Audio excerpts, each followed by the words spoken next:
찬양을 할 때도 요즘에 다 마스크를 쓰고 있고요. 지금 저만 마스크를 벗고 지금 말씀을 전하고 있는데 요즘 이 마스크와 관련된 이야기들이 그래서 참 많습니다.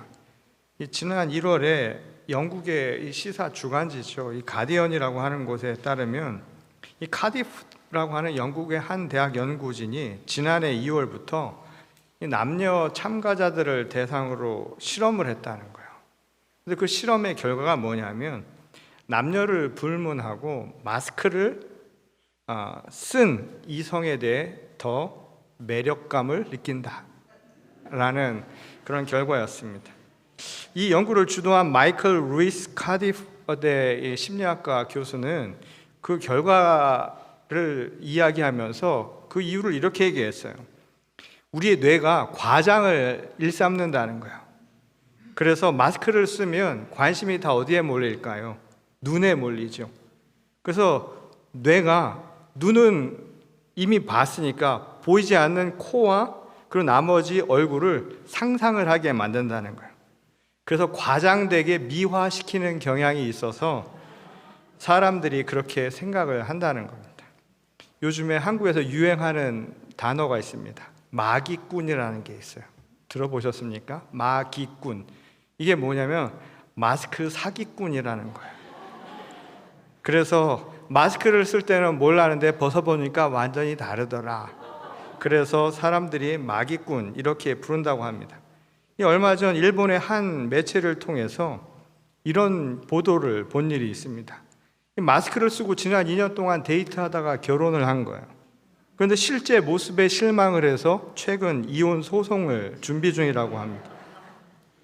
이 보이는 것만 보고 판단하는 것에 이 한계를 잘 보여주는 오늘의 세태라고 할 수 있죠. 그 한계는 우리 인간이 가지고 있는 속성에서도 드러나는 거예요. 보이는 대로 판단하고 또 믿는 그대로를 보는 우리들의 습성이 만들어낸 결과라는 겁니다. 그렇다면 우리가 그리스도인으로 살아간다는 것, 오늘 하나님의 자녀로 살아간다는 것은 어떻게 세상을 바라보며 살아야 하는 것을 의미하는 걸까요? 오늘 우리가 읽은 두 개의 본문 말씀은 그 시선에 대한 이야기를 우리에게 가르쳐주는 말씀입니다. 이 첫 번째 우리가 읽었던 구약의 본문 말씀인 이사야서는 바벨론의 포로로 잡혀가서 삶의 희망을 송두리째 잃어버린 이스라엘 백성에게 주신 하나님의 선포였죠. 하나님은 이사야를 통해서 새로운 시대를 열 것이다, 그런 약속을 주신 것이었습니다. 새 일을 행하시고 이를 나타낼 것이니 그것을 기대하라는 일종의 예언의 말씀이었죠. 근데 문맥상 보면 여기서 언급한 새 일이라고 하는 것은 바벨론에서의 해방을 뜻하는 말이었습니다. 그래서 이사야는 출애굽 사건에 이것을 대조를 시키죠. 그러면서 출애굽에서 하나님께서 행하셨던 구원의 그 의미를 그들에게 재각인시켜주고자 했습니다. 출애굽에 견줄 만한 새로운 엑소더스가 열릴 것이니 그것을 기대하라는 말씀이었던 거예요. 그런데 본문 말씀을 읽어보면 조금 앞뒤가 맞지 않는 그런 구절이 나오죠. 이 출애굽 과정에서 나타난 하나님의 놀라운 역사, 그 구원의 능력을 사람들에게 상기시키면서도 오히려 18절에서 전혀 다른 이야기를 하고 있었다는 겁니다. 그것은 너희는 이전 일을 기억하지 말며 옛날 일을 생각하지 말라. 바로 이 부분이에요. 기껏 출애굽의 이야기를 이야기하면서 결국 이전 일을 기억하지 말라고 하는 것이 실상 앞뒤가 안 맞는 말처럼 들리기 마련이라는 겁니다. 이 실제로 기독교 신앙의 아주 중요한 키워드 중에 하나가 바로 기억이죠. 예수께서도 기억하라, 기념하라고 말하실 만큼 기억하는 것, remember 한다라고 하는 것은 기독교 신앙의 아주 중요한 연관어가 아닐 수가 없습니다. 그런 점에서 이 말씀은 이 지나간 과거에 대한 이야기를 하면서 우리에게 이 기억하지 말라고 하는 아주 상반되는 말씀을 하는 것처럼 들릴 수 있는 내용이라는 거예요. 그렇다면 이 말의 의미는 과연 무엇일까요? 어떤 의미에서 이것은 지나간 과거를 완전히 잊어버려라, 그것을 완전히 기억하지 말라라고 한 말이라기보다는 이 과거에 너무 매몰되어 있지 마라, 그러니까 집착하지 말라라고 하는 것을 뜻하는 것임을 알 수가 있습니다. 이 기억하는 것과 집착하는 것은 아주 성격이 다른 말이죠. 이 과거에 대한 집착이라고 하는 것은 어떤 경우에든 오늘 우리의 현실에 크게 도움이 되지 않을 수도 있기 때문입니다. 말하자면 긍정적인 영향을 미치지 않을 수 있다는 거예요. 출애굽 사건만 해도 그렇죠. 이스라엘 민족에게는 출애굽 사건은 아주 중요한 역사적인 의미를 갖는 일이었습니다.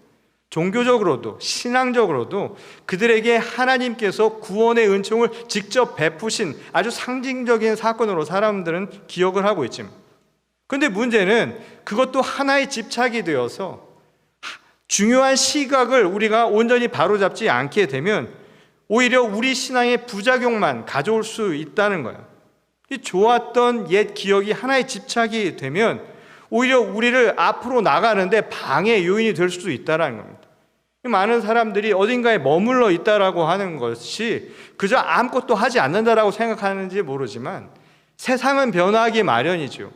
흘러가는 강물처럼 변화되는 역사 속에서 그냥 머물러 있다라는 것은 그냥 머물러 있는 것이 아니라 실상은 퇴항을 의미하는 것이라고도 할 수 있다는 겁니다. 그런 의미에서 이사야는 이야기합니다. 옛 향수에 빠져있지 말라고, 하나님이 이루실 새 일을 보라고 그렇게 권면을 하고 있었던 거예요. 그런 시선을 옛것에 대한 하나의 집착에 머물러 있거나 또는 고정관념이 되어서 그것을 가지고 현재를 보려고 하지 말라는 거예요. 시선의 변화가 끊임없이 이루어져야 한다는 것을 우리에게 가르쳐준 말씀이었다는 겁니다. 그런 점에서 오늘 본문 19절과 20절 말씀을 다시 읽어보도록 하겠습니다.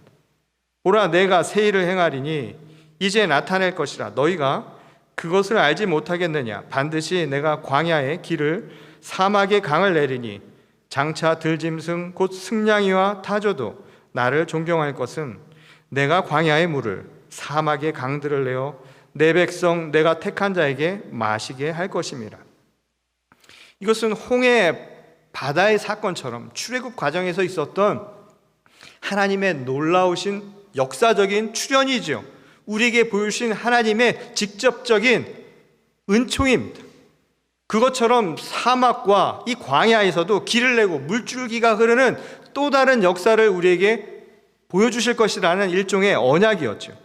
그런데 이 언약의 말씀, 이 예언을 믿으려면 적어도 우리의 시선이 바뀌어야 한다는 거예요. 그게 굉장히 중요하다는 겁니다.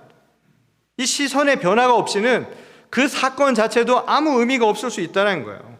이게 무슨 말이냐면 실제로 당시 많은 사람들은 이 예언의 내용을 곧이곧대로 들으려 하지 않았죠. 왜냐하면 그들에게 기적은 고사하고 이 현실의 삶도 굉장히 어려웠기 때문입니다. 언제 이 삶이 끝날지도 모르는, 언제 이 고난과 고통의 세월이 끝날지도 모르는 그런 현실 속에서 앞날에 일어날, 그것도 우리의 상상을 벗어난 일이 일어난다는 것을 지금 믿기에는 그들의 현실이 녹록하지 않았던 거예요. 이 하나님의 새 일이라고 하는 것을 전혀 받아들일 준비가 되어 있지 않았다는 거예요. 그것은 무엇 때문이냐면 그들의 시선 문제였다는 겁니다. 그것은 하나님이 행하실 일에 대한 당시 사람들의 생각을 통해서도 확인되는 부분이죠. 이 대개 사람들은 특정한 사건 또는 표면적인 현상, 기적과 같은 우리가 흔히 표적이라고 하는 것에 매몰되는, 그것을 바라보려는 그런 경향이 있습니다. 그리고 그것을 보이는 대로 생각하려고 하는 습성이 있다는 거예요. 그러니 보이는 것만 가지고 확대 해석하거나 과장해서 이해하려는 경향들이 우리 인간에게 나타나는 모습이라는 거예요. 그러다 보니 하나님의 역사를 체험할 때마다 그들은 잠깐 변하죠. 하나님께서 놀라운 역사, 우리에게 직접 나타내서 보여주신 그 기적의 표면적인 현상을 보고 사람들이 잠시 순종하는 경향을 보일 수는 있다는 거예요. 근데 문제는 그것이 우리의 믿음을 완전하게 해주지 않는다는 거예요. 오히려 그것으로 인해서 지체될 수도 있기 마련이라는 겁니다. 그것은 이스라엘의 역사가 너무나 잘 보여주죠. 여전히 표면적인 현상에 머물러 있었던 그 신앙이라고 하는 게 얼마나 얕은가라는 것을 이스라엘의 역사가 잘 보여준다는 거예요. 결국 순종이라고 하는 것이 내 시선에 완전한 변화가 없이는 불가능하다는 것을 가르쳐주는 거죠. 보이는 것 가지고 믿지 말라는 거예요. 그 보이는 것은 내 시선을 바꾸기 위한 일종의 도구는 될 수 있을지 모르지만 내 시선이 바뀌지 않고서는 신앙도 완전해지지 않는다는 겁니다. 그것은 이미 바벨론에서 돌아온 이후에 그들의 삶을 통해서도 나타나죠. 결국 아무리 보여주셔도 그들의 시선이 바뀌지 않는 한, 그들의 신앙이 바뀌지 않는 한 여전히 불순종의 길을 가기 마련이라는 거예요. 결국 돌아온 이스라엘 백성들은 시선의 중심을 자기에서 벗어나지 못한 결과 제갈길로 갔게 되었죠. 결국 스스로 파멸의 길을 갔다는 겁니다. 불순종의 길을 가다가 끊임없는 역사적 경랑 속에서 그들은 헤어나지 못했던 거예요. 이스라엘의 불행했던 그 역사가 이것을 잘 드러내주는 하나의 산 증거라는 것입니다. 그러니 하나님이 이루실 그 세일이라고 하는 것도 우리의 시선의 변화가 없이는 아무 소용이 없다는 거예요. 그런 점에서 이사야가 선포한 하나님이 행하실 그 세일이라고 하는 것은 어떤 표적을 이야기하거나 표면적인 현상, 기적에 머물러서는 안 된다는 것. 그 말이 무엇인가를 규정하는 이야기가 아니라는 거예요. 사막에 길을 내고 거기에 강줄기를 내는 것, 그게 중요한 게 아니라는 거예요. 더 중요한 것은 그것을 누가 행하는가를 깨달으라는 얘기입니다. 그것을 이루실 리가 오직 하나님 한 분뿐이라는 것, 그것을 볼 수 있는 눈을 가져야 한다는 거예요. 그것이 바로 이 말씀의 핵심이라는 것이죠. 여러분, 그게 믿음의 시선이라는 겁니다. 이것은 오늘날 우리가 예수 그리스도의 부활을 대하는 태도에서도 나타날 수 있습니다. 여러분, 그리스도의 부활도 표면적인 현상으로 보면 안 된다는 거예요. 2000년 전 이스라엘 땅에서 있었던 단 한 번의 사건으로만 기억해서는 안 된다는 거예요. 우리를 죄와 사망으로 건져내서 새로운 생명을 주신 것, 하나님의 그 놀라운 은총은 지금도 이루어지고 있는 바로 사건이어야 한다는 겁니다. 날마다 이루어지고 있는 현상이어야 한다는 거예요. 이 갈라디아서 2장 20절 말씀을 보면 바울 사도의 고백이 이렇게 나오지요. 내가 그리스도와 함께 십자가에 못 박혔나니 그런즉 이제는 내가 사는 것이 아니요 오직 내 안에 그리스도께서 사시는 것이라. 이제 내가 육체 가운데 사는 것은 나를 사랑하사 나를 위하여 자기 자신을 버리신 하나님의 아들을 믿는 믿음 안에서 사는 것이라. 부활은 2000년 전 한 번 끝난 사건이 아니라는 거예요. 그것은 지금도 내 삶에서 이루어져야 할 사건이라는 겁니다. 그래서 내 스토리가 되어야 한다는 거예요. 나도 그리스도의 십자가 안에서 죽고 그리스도의 십자가 안에서 다시 거듭나 사는 거예요. 그래서 하나님의 믿음 안에서 산다는 것은 결국 내 안에 계신 그리스도의 눈으로 세상을 보며 산다는 거예요. 이제는 보여지는 것 그대로를 가지고 사는 것이 아니라 그리스도가 주신 그 눈으로 세상을 보며 사는 것, 이게 부활의 핵심이라는 거예요. 이게 신앙이라는 겁니다. 이 바울 사도는 이 부활의 체험에 대해서 또 이렇게 우리에게 구체적으로 설명한 바 있죠. 에베소서 4장 말씀을 보면 그가 이렇게 이야기합니다. 너희는 유혹의 욕심을 따라 썩어져가는 구습을 따르는 옛 사람을 벗어버리고 오직 너희의 심령이 새롭게 되어 하나님을 따라 의와 진리의 거룩함으로 지으심을 받은 새 사람을 입으라. 여러분, 하나님이 행하신 새 일을 분명히 깨달아 알으려면 우리 시선이 새롭게 변화되지 않으면 안 된다는 거예요. 그래서 내가 옛 사람은 죽는 그런 경험을 해야 한다는 거예요. 날마다 부활을 체험하는 사람에게 나타난 놀라운 변화라는 거예요. 그러니 우리는 어제와 다른 오늘을 사는 사람이어야 합니다. 옛 낡은 것을 벗어버리고 이제 새롭게 사는 거예요. 이제 보이는 대로 살았던 옛 내 중심의 삶은 버리고 이제 하나님 중심으로 그리스도 안에서 부활한 심령으로 변화되어 살아간다는 거예요. 우리 속사람의 변화를 이야기하는 것이죠. 새 사람이 된다는 거예요. 이게 바로 부활의 의미라고 우리에게 가르쳐 준 것입니다. 이 무엇보다 이 하나님께서 우리에게 행하신 이 부활의 그 일이라고 하는 것은 지금도 여전히 이루어지고 있는 일이어야 한다는 것이죠. 현재적 사건이어야 한다는 겁니다. 여러분, 신앙은 모든 것을 현재화시키는 거예요. 그 말은 옛 것으로 끝나는, 그래서 거기서 멈춰 있는 것이 아니라 오늘날 나의 이야기로 볼 수 있어야 한다는 겁니다. 그렇게 바라보는 시선을 가지고 살아야 한다는 거예요. 부활이 먼 옛날의 이야기, 그냥 박제된 이야기가 아니라 지금 나의 이야기, 내가 살아가는 이야기, 그 눈으로 보고 내 몸으로 실천하며 살 때 그게 바로 신앙의 아주 중요한 부분이라는 것을 가르쳐주는 말씀이죠. 그 시선의 변화, 옛사람이 죽고 하나님 안에서 거듭난 자의 눈으로 사는 것, 이게 신앙의 출발이라는 겁니다. 오늘 우리가 읽은 또 다른 본문 말씀인 복음서는 바로 이렇게 시선의 변화에 대한 이야기를 아주 구체적으로 이야기해주는 말씀이죠. 부활의 신앙을 안고 살아가는 사람들, 오늘 하나님이 새 일을 행하시는 것을 볼 수 있는 사람은 과연 어떤 모습인가 하는 한 일례를 오늘 마리아의 이야기를 통해서 우리에게 전하고 있습니다. 이 마리아는 예수께서 다시 살리신 이 나사로의 누이이죠. 마르다의 자매이기도 합니다. 이 죽은 오빠를 살려주신 예수께서 집을 방문한다고 하니까 마리아 형제들은 이 잔치를 열죠. 그리고 그들을 환영합니다. 얼마나 기뻤겠어요. 죽은 오빠를 살려주신 예수께서 그 일행이 다시 오신다고 하니까 그 기쁨에 큰 성대한 잔치를 아마 열었을 거예요. 그리고 마리아가 예수께 나드의 향유 한 그릇을 그 발에 붓고 자기 머리털로 그 발을 씻겨냈다. 이것이 바로 오늘 본문 말씀이 전하는 내용입니다. 마리아의 입장에서는 뭐라도 해드리고 싶었겠죠.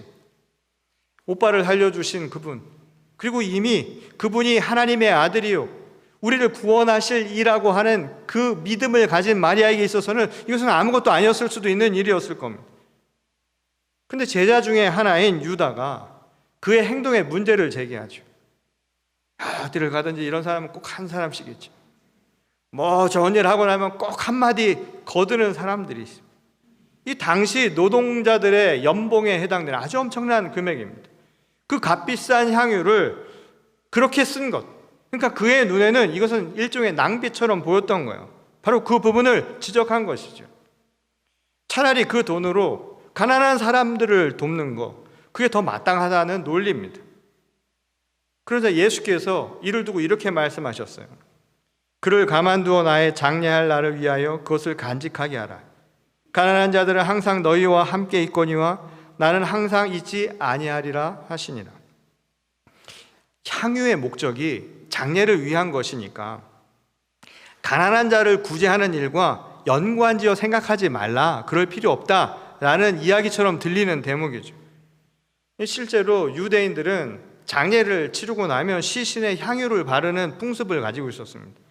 이 예수님의 부활 이야기 속에서도 이 부활하신 그 날에 그 빈 무덤을 찾았던 여인들이 갔던 이유가 바로 예수님의 시신에 향유를 바르기 위해서라는 것을 우리는 알고 있죠. 그만큼 당시 이 향유를 바르는 것은 죽음과 밀접한 연관이 있음을 알 수가 있습니다. 그러니까 마리아는 지금 이 행동을 통해서 이미 예수께서 지금까지 하셨던 말씀을 이미 깨닫고 있었다는 것을 유추할 수 있어요. 예수님은 누차 제자들에게 그런 말씀을 하셨죠. 내가 사흘 만에 장사할 것이다. 내가 이 땅에 온 것은 죽으러 온 것이 아니라 죽음을 통해 부활을 너희에게 보여줄 것이다 라는 이야기를 이미 깨닫고 있었다는 겁니다.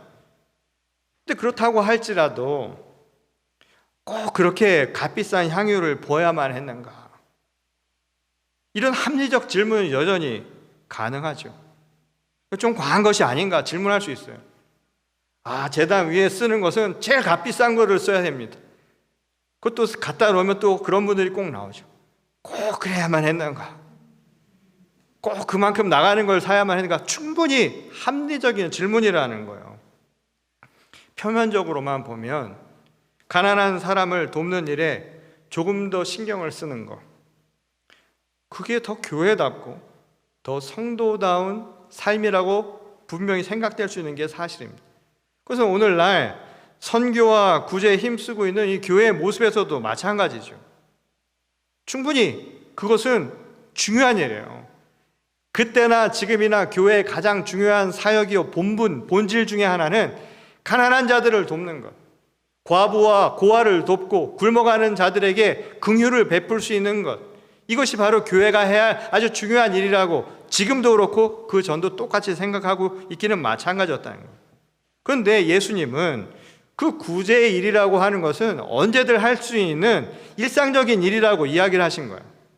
그러면서 무슨 얘기를 했냐면 자신의 장례, 곧 죽음이라고 하는 일회적인 사건과 구분을 지어 말씀을 하신 것이었죠. 근데 이 말씀은 우리가 절대 오해하면 안 되는 거예요. 자칫 잘못하면 완전히 오독하게 되면 엉뚱한 비난을 할 수 있다는 거예요. 이게 예수님이니까 그런가 보다 하고 우리가 넘어가지만, 예를 들어서 목회자가 이런 얘기를 한다고 해보십시오. 저건 문제가 있다라고 이야기할 것 아닙니까? 근데 이 예수님의 말씀의 핵심은 지금 우리 시선에 대한 이야기인 거예요. 지금 이 사건도 우리는 은연중에 표면적인 것만 가지고 보려는 경향이 있죠. 물질적인 세계를 살아가는 이 현실 속의 사람들은 여전히 물질적인 가치를 가지고 평가하는 경향이 있다는 거예요. 심지어 비행기 사고 같은 게 나도 사람들은 죽어간 사람들의 생명, 그리고 그 피해자들의 가족들이 얼마나 아파하는가, 그거는 둘째치고 관심은 그들이 얼마를 탈까에 더 관심을 갖고 있어요. 그게 세상을 살아가는 사람들의 모습이라는 거예요. 그것은 성경에 나오는 이야기를 이해하지 못하게 만듭니다. 여러분, 포도원의 품꾼 이야기도 그래서 이해를 못하는 거예요. 세상적인 현실적인 관점에서는 불편한 이야기고 부당한 이야기고 불합리한 이야기 아닙니까? 예컨대 같은 시간을 일한 것도 아닌데 다른 시간을 일한 사람들에게 똑같은 임금을 준다라고 하는 것은 현실에서는 받아들이기 어려운 이야기인 거예요. 왜냐하면 표면적인 가치로 바라보고 있기 때문이라는 겁니다. 지금 이 이야기에도 사람들은 은연중에 얼마나 들여서 그 향유가 얼마의 가치인가, 그것의 낭비에만 초점을 맞추고 있다는 거예요. 예수님의 관점은 그게 아니었습니다. 지금 이 이야기는 그런 물질적인 가치에 대한 이야기가 아닌 거예요. 더 중요한 것은 이 마리아가 무엇에 핵심을 두고 있는가, 그의 시선이 어디에 있었는가를 두고 이야기한 말씀이었다는 거예요. 그것은 향유에 있는 것이 아니라 바로 예수께 있었다는 거예요. 구원을 향한 우리들의 전적인 헌신, 그것은 인간의 물질적인 것에서 나오는 것이 아니라 바로 하나님으로부터 온다라는 것, 그 신앙 고백에 해당되는 행위였다고 예수께서는 바라보고 계셨다는 것이죠. 그러니 우리가 이 이야기를 전혀 다른 각도에서 봐야 한다는 거예요. 물론 교회가 가장 본질적인 사명이라고 생각하는 이런 일을 행하는 것, 그건 칭찬받아 마땅한 일이겠죠. 그리고 당연한 일일 겁니다. 그러나 궁극적인 측면에서 우리가 구원의 시선으로 이 이야기를 바라본다면 결국 인간의 노력, 인간의 가치로는 결코 할 수 없는 이야기라는 거예요. 이 많은 사람들이 여전히 이 이야기를 현실적인 시선으로, 현실적인 생각으로만 판단하면 이 이야기는 결코 이해할 수 없는 이야기라는 겁니다. 이 가난한 자들을 구제하고 돕는 일을 할 필요가 없다는 이야기가 결코 아니라는 거예요. 적어도 이 이야기는 우리 모두의 구원이 이런 일을 통해서 이루어지는 것은 결코 아니라는 것이죠. 예를 들어서 물질적인 도움을 받는다고 생각을 해보세요. 그래서 좀 더 편안한 삶의 기회를 받는다라는 것, 그게 그들에게 잠시 기쁨은 줄 수 있겠죠. 그러나 그것이 그들에게 영원한 구원을 주는 것은 아닙니다. 만약 그런 식으로 설명을 해보면 세상에 받지 않아도 편한 사람, 그들이야말로 현실의 구원을 산다고 말하는 것 아니겠습니까? 그럴 거 아니에요. 우리가 도와줘야 다 되는 거라고 생각한다면 그걸 받지 않는 사람들은 이미 구원을 받았다고 생각하는 것과 똑같은 이치 아니겠느냐, 이 말인 거예요. 그러니 이 이야기의 핵심은 물질적인 가치에 대한 이야기가 아니라는 거예요. 그러니 나드 향유를 예수님의 몸에 부은 마리아의 행위는 값비싼 물건을 그냥 낭비한 돌발적인 행동이 결코 아니라는 겁니다. 물질적인 가치를 넘어서 자신의 모든 것을 하나님께 맡긴 전적인 헌신을 보여주는 그런 신앙적 행위였다라는 거예요.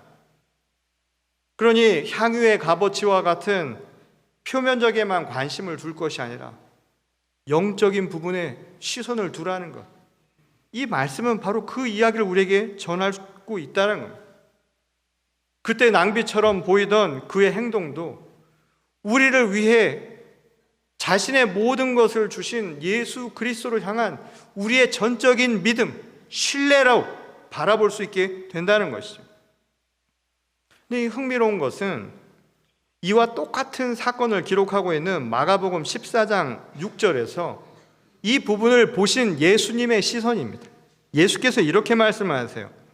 예수께서 이르시되 가만두라. 너희가 어찌하여 그를 괴롭게 하느냐? 그가 내게 좋은 일을 하였느니라. 지금 예수님이 이 제자들이 왜 그렇게 낭비를 하느냐, 왜 이렇게 그럴 필요까지 있겠느냐라고 그를 나무라자 그 제자들에게 마리아를 두둔하며 하신 말씀이에요. 뭐라고 얘기를 했냐면 비싼 향유를 부은 것이 내게 좋은 일이라. 그렇게 말씀을 하신 겁니다. 근데 여기서 좋은이라고 하는 이 말의 헬라어 칼로스라고 하는 말은 아름답다라는 의미를 갖는 말입니다. 아름답다는 거예요. 마리아의 지금 그 행동은 아름다운 일이라는 거예요. 근데 이 아름답다라고 하는 말이 이 성경에서의 의미는 그냥 우리가 보기에 심미적인 그런 아름다움을 말하는 게 아닙니다. 왜 아름다우냐면 조화로워서요. 여러분, 사람들의 얼굴도 조화로운 거예요. 아직도 마스크 쓰고서는 헷갈리는 이유가 뭐냐면 그 조화를 볼 수가 없기 때문 아닙니까? 이 말의 의미는 하나님의 창조 속에서 나타난 모든 것은 바로 아름답다라는 거예요. 왜냐하면 하나님의 말씀에 합당하게 이루어진 것이기 때문에. 그래서 하나님께서 모든 만물을 창조하시고 하신 말씀이 보기에 좋았더라. 그 좋다라는 말이 이 아름답다라는 또 다른 표현이라는 겁니다. 모든 것은 그런 의미에서 하나님의 말씀으로 창조된 그 말씀에 합당한 채로 움직이기 때문에 그래서 보기 좋다는 거예요. 그게 아름다운 이유라는 겁니다. 근데 여기서 일이라고 말한 에라곤이라는 말도 그래서 참 의미가 있습니다. 작품이라는 의미를 갖는 말이에요. 그러니까 하나님께서 천지를 창조하실 때 하나님의 말씀에 따라 만든 이 모든 것은 아름다운 하나님의 작품이었다는 거예요. 왜냐하면 하나님의 말씀에 합당한 채로 지어졌기 때문에. 그래서 하나님의 말씀에 따라 어느 것 하나 벗어나지 않고 한치의 오차도 없이 딱 맞아 떨어졌기 때문에 그래서 아름답다는 거예요. 오늘날 바람이 불지 않고 비가 오지 않고 햇볕이 내리지 않고 물이 없다고 한번 생각을 해보세요. 우리가 세상을 아름답다고 보기에 좋다라고 이야기할 수 있을까요? 그럴 수가 없죠. 모든 것이 하나님의 이치에 따라서 움직일 때 우리는 보기에 좋고 아름답다라고, 그 인생이 아름답다라고 이야기할 수 있는 겁니다. 하나님은 그렇게 세상을 만드셨다는 거예요. 우리가 하나님의 아름다운 작품이라는 거예요. 오늘 예수님은 마리아를 통해서 우리에게 말씀하신 거예요. 그의 행동이 이 아름다운 작품이었다고요. 다른 것이 아닙니다. 하나님이 만드신 이 아름다운 작품을 함께 만들어가기 위해 부르신 대로 살아가는 자의 모습이라는 거예요. 그것은 우리의 시선의 변화를 통해서 나타날 수 있는 모습이라는 겁니다. 그리고 오늘을 초대하신 겁니다.